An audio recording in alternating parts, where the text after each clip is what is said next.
Hello, my name's Rich, and today we're going to be discussing Flat Earth re-evaluation of the Genesis creation.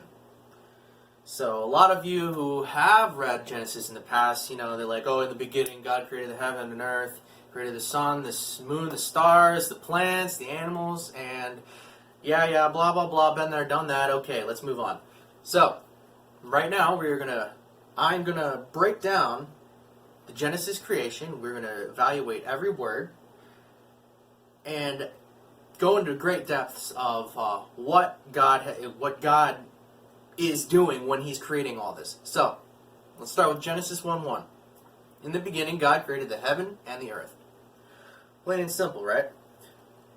In the beginning, His first action is to create, to make things. So creation means to bring something into existence, to cause something to happen as a result of one's actions, to originate, to start from scratch. The word heaven in this context, what is it? Surely this can't be the heaven, the spiritual heaven where God is, because if God has always been and always will be, so then will His dwelling place be as well. So He's creating something, not spiritual here, but He's creating something physical. This physical heaven and this physical earth that He created is without sin and perfect. And this is where God's original kingdom that He, if you don't know, this is actually talking about the original creation for Lucifer and his angels, which I can't get into too much depth about that, but we're going to move on. So Genesis 1:2, and the earth was without form and void, and darkness was upon the face of the deep, and the Spirit of God moved upon the face of the waters. So, verse 2 enters into some really dark, depressing state where darkness was upon the face of the deep, and the earth was without form and void. Since when does God create something and make it imperfect, full of chaos and disorder? Well, notice that the waters that the Spirit of God hovered over was not created, but already in existence. Think about it. He created the heavens and the earth, and all of a sudden the Spirit of God is hovering over the face of waters. Where did the water come from? Well, it was already there. And let's continue. Hold on. In this in this context, the earth, lowercase e, earth, is a different earth than that God is about to create within the next few days. This earth in Genesis 1:1 is a completely different earth that He's about to create later on for Adam and Eve. And I know it's a little confusing, but we're going to get into that. So, 2 Peter 3:4-7.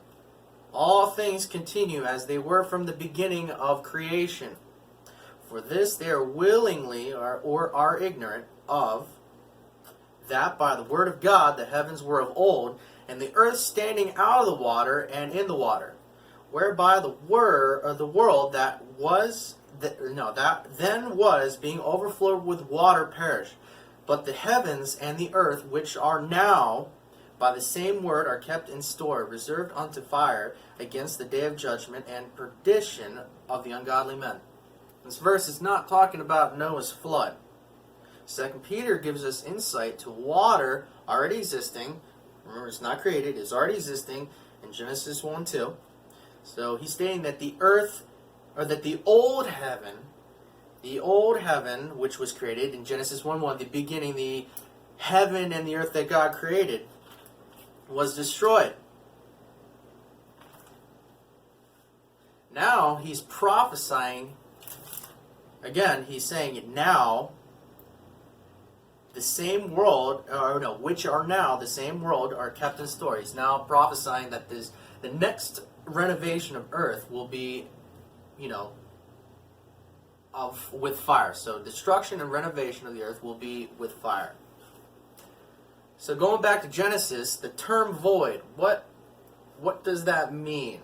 It means empty space, unfilled. This is not describing outer space. Some Christians may think, okay, The first heaven is what the skies where the planes are and the birds, and then it goes into the second heaven, which is beyond the atmosphere. You got this planet, sun, stars, galaxies, and then the third heaven must be God's. So God had not created anything yet that there was matter yet. So he's allowing things. He's hovering over the face of waters. He hasn't really created anything since Genesis 1:1. So, but there was already matter there. So when there's void, he created the earth was without form and void. There's earth there, so there's matter. Water is matter. And like a pile of clay, it just needs a potter to take and form it. So the darkness and void here is a physical and spiritual darkness and void. God's light and presence show up in the next verses. Genesis 1:3. And God said, "Let there be light," and there was light. Do not be mistaken, this light is not the sun, because the sun was not created until the fourth day, verses 14 through 19. God uses the word let in this verse. Let. That word means to allow, to not forbid. That means that light had already existed, but was not allowed to be made present. The sun, in this context, is not the source of light here. This is referring to a spiritual light of righteousness, principalities, power, and presence of God. Genesis 1:4. And God saw the light, that it was good, and God divided the light from the darkness. Can you measure darkness? Darkness is the absence of light, just like you don't measure cold. Cold is the absence of heat. You measure heat. So without God, whom is the source of all life, there is nothing but inevitable death and disorder. This verse is where God draws the line in the sand of what is good and evil. This is speaking of things spiritual, not physical. So spiritual light and darkness. And we go into Ephesians 6:12, for we wrestle not against flesh and blood, but against principalities, against powers, against the rulers of darkness of this world, against spiritual wickedness in high places.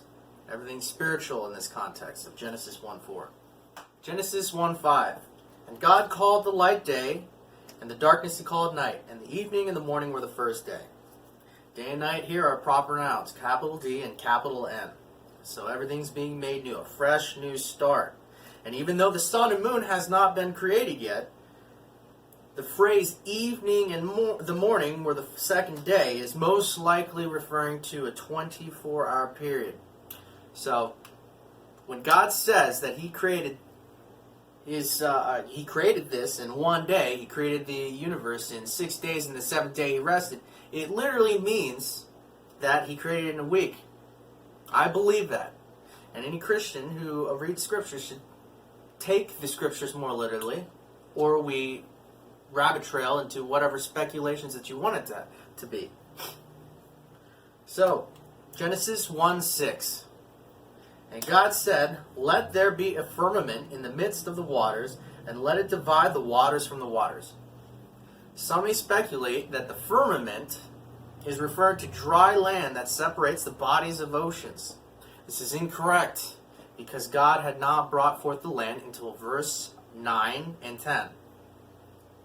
So the firmament is physical, tangible barrier, or divider of water.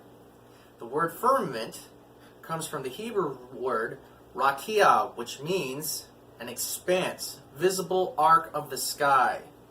Visible arc. Arc, not spherical. The primitive root word of rakia is raka, which means to pound the earth, to expand by hammering, to overlay with sheets of metal, to beat, make broad, spread abroad, stamp, stretch. So this is a great reminder of Psalm 19:1, where the heavens declare the glory of God, and the firmament showeth his handiwork. So the firmament is also important. So we're going to have to draw this out, but so we're going to draw right here a little bit of water. This right here is the deep. We don't know how it got there, but unless you research the gap fact, the water is already there, and the Spirit of God is hovering over the face of the deep. Now we're getting into, the spiritual light and darkness, which is not pertaining to something physical. Now he's putting in the firmament. And the placement of this firmament is important, because it's not on top of the water, but in the midst of the deep somewhere. So, let there be a firmament in the midst of the waters. So, I don't know. Firmament. I'm going to pretend that that's a firmament, because Genesis 1:7 goes into detail what it does. So God made the firmament and divided the waters which were under the firmament from the waters which were above the firmament, and it was so. So, there's water being separated here. So the firmament is going to be expanding. So let's make this wider. So there's going to be a firmament that's expanding the waters from above. So this is water. From the waters beneath. This is in the midst.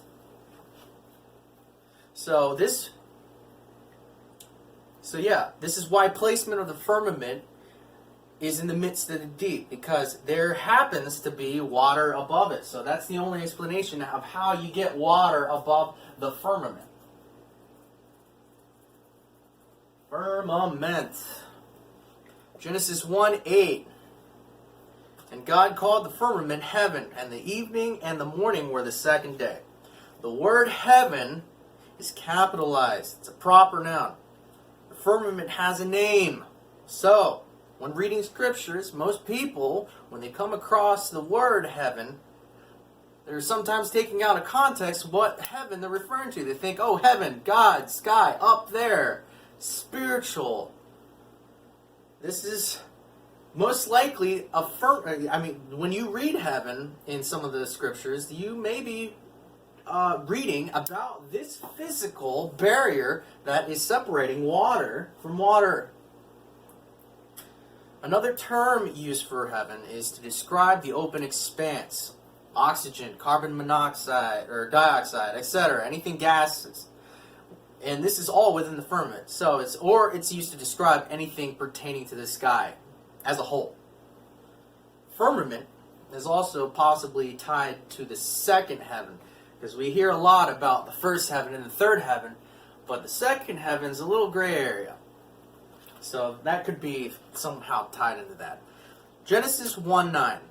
And God said, let the waters under the heaven be gathered together unto one place, and let the dry land appear, and it was so.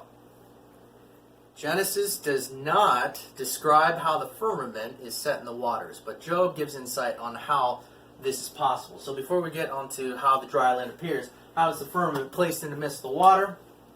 There, it's, according to Job, the pillars of heaven tremble, and are astonished at his reproof.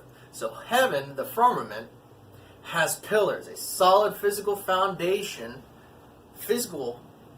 which is firm and grounded.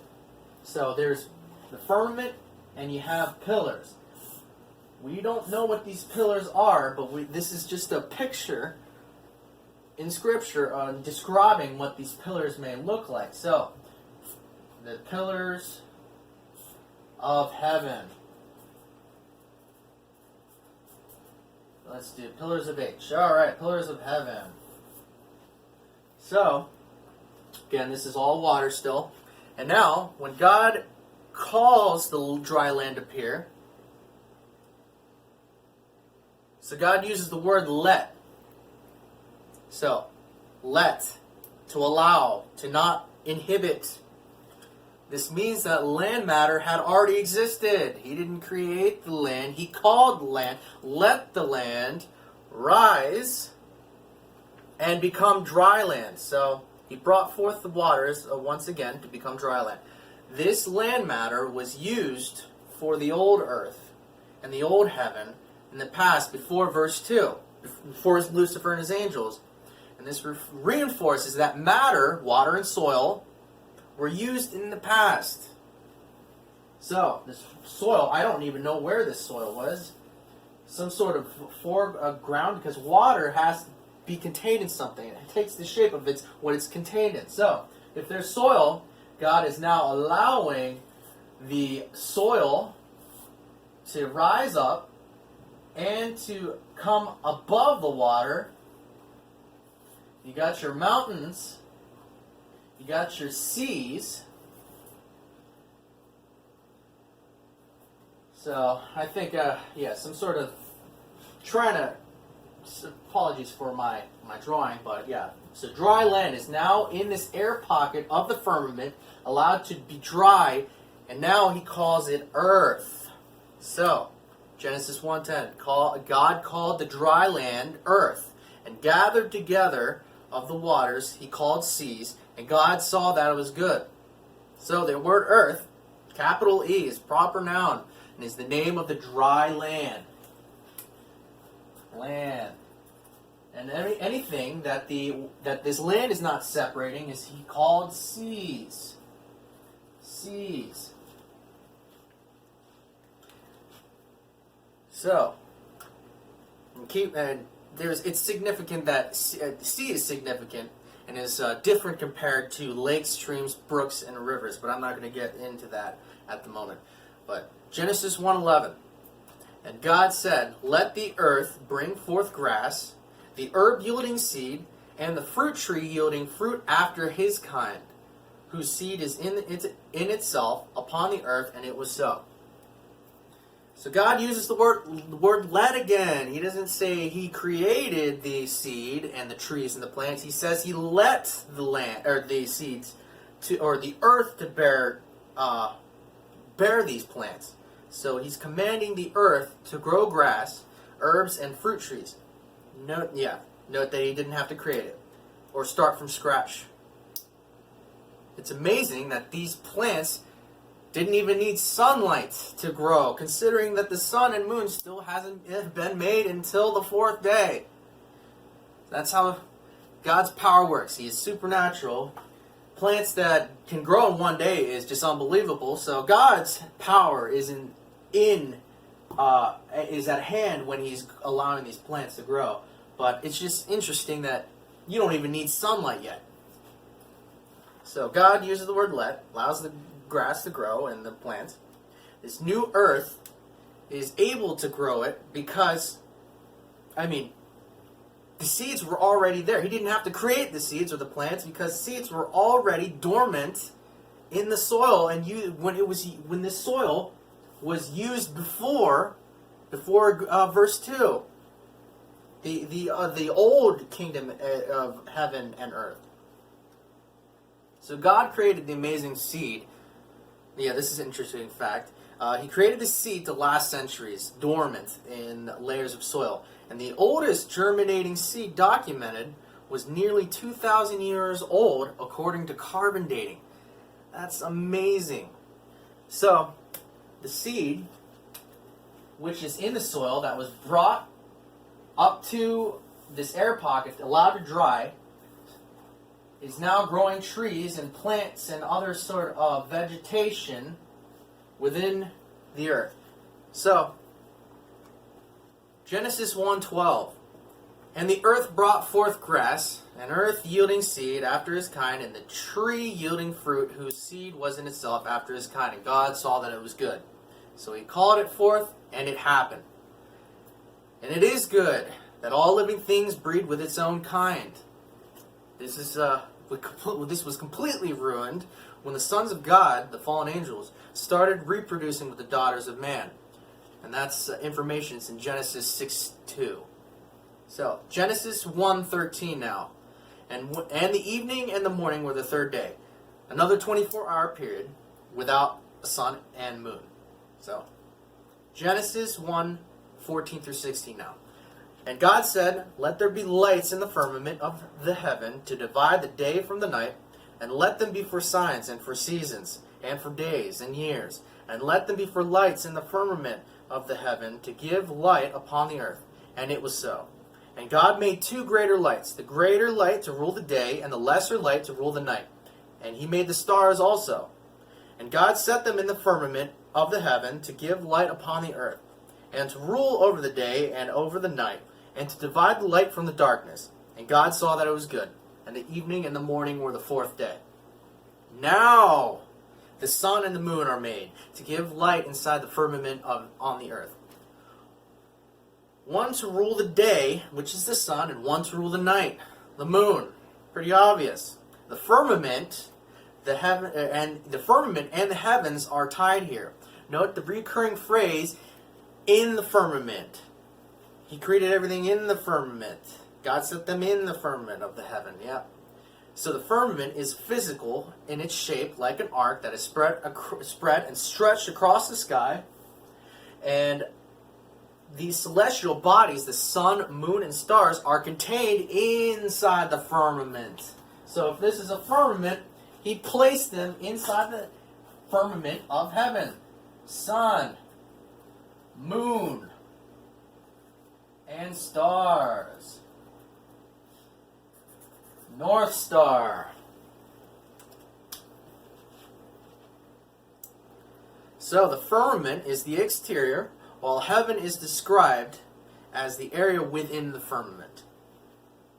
God made the stars which he formed and placed in the firmament with the sun and the moon. Notice that there is no mention of planets. Planets are the only celestial beings celestial bodies of light that move independently within the firmament. But in this verse, they are all considered stars. Remember that the sons of God, angels, are also called stars. Genesis 1:20 through 23.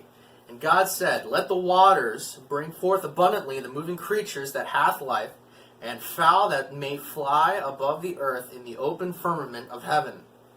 And God created great whales, and every living creature that moveth, which the waters brought forth abundantly after their kind, and every winged fowl after his kind. And God saw that it was good.